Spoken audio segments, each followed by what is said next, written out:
என்னுடைய ஜாதிக்காரனுடைய படம். திரைப்படத்தினுடைய உழைப்பாளிகள் எல்லாருக்கும் என்னுடைய மனமார்ந்த நன்றி. குறிப்பாக இயக்குனருக்கு ரொம்ப ரொம்ப நன்றி சொல்லணும். ஏன்னா குண்டா இருக்கவங்க எப்பவுமே குழந்தை மாதிரின்னு சொல்லுவாங்க, இன்க்ளூடிங் ஃபார் மீ. அதையும் சொல்லிடுறேன், குழந்தை மாதிரி தான். அது ஆள் உருவம் தான் பெருசு, ஆனால் குழந்தை மாதிரி அது இருக்கிற இடமே தெரியாது. அவ்வளோ அழகாக தம்பி ராஜா சொன்ன மாதிரி 18 நாள் அந்த படத்தை முடித்தோம். இது உண்மையிலே என்னுடைய ஜாதிக்காரனுடைய படம். கண்ணு கிடச்சிருச்சா? என் ஜாதிக்கார படம், நகைச்சுவை ஜாதிக்காரனுடைய படம். முழுக்க முழுக்க நகைச்சுவை தான்.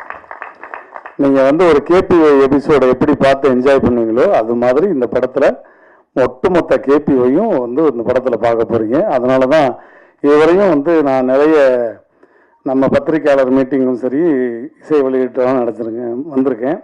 ஆனால் இவ்வளவு தூரம் கைதட்டி ரசித்து சிரித்தது ரீசெண்டாக இந்த மேடை தான்.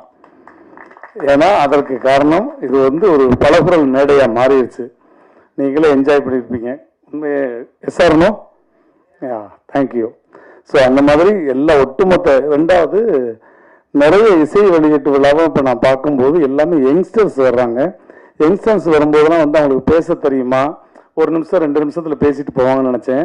பட் அந்த கவிஞர் அவர் ரொம்ப அழகாக அவ்வளவு அற்புதமான தமிழில் இந்த மாதிரி ஆட்கள் திரும்ப இப்போ இண்டஸ்ட்ரிக்கு வரும்போது அது ரொம்ப வலிமையாக இருக்கும். உண்மையிலே உங்கள் எல்லாருக்கும் மனமார்ந்த நன்றி. மேடையில் இருக்கக்கூடிய CV. Kumar sir and Shankar அண்ணன் எல்லாருக்கும் மனமார்ந்த நன்றி. இந்த விழாவின் நாயகன் இசையமைப்பாளர் அவரும் எல்லாமே யங்ஸ்டர்ஸ் பட்டாளம் தான். முதல்ல ஹீரோவை பற்றி சொல்லிடுறேன். 6 படங்கள் நடிச்சுட்டு ஒரு ஹீரோ எப்போ தன்னுடைய இமேஜை உடைச்சு வேற மாதிரி ஒரு கெட்டப்பில் படத்தில் நடிச்சிருக்கலாம்.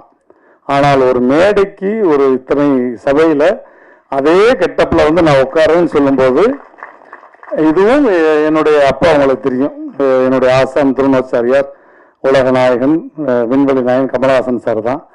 16 வயது நிலை படத்தில் எப்படி கோமணத்தோடு நடித்தாரோ அவ்வளோ பெரிய ஸ்டார்.